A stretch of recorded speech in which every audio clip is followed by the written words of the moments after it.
J'y reviendrai. Pour le groupe Liberté et Territoire, Frédérique Dumas. Merci Madame la Présidente. Madame la Ministre, je reviens sur un échange que nous avons déjà eu en Commission des Affaires européennes. Donc je suis persévérante, je veux parler d'Instex. Donc dans le contexte, redire que les États-Unis, comme vous le savez, donc, se sont retirés unilatéralement du traité nucléaire sur l'Iran.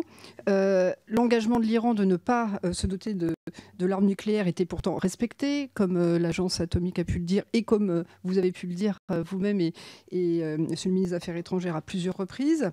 Donc il y avait évidemment une contrepartie.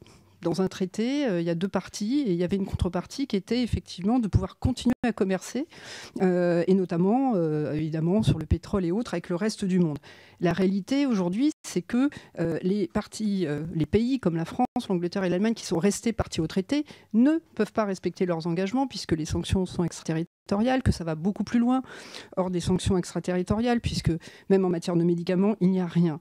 Il y avait une manière de faire effectivement avancer les choses, c'était cet outil qui s'appelle Instex, mécanisme de troc, qui a été annoncé, qui a été mis en place juridiquement.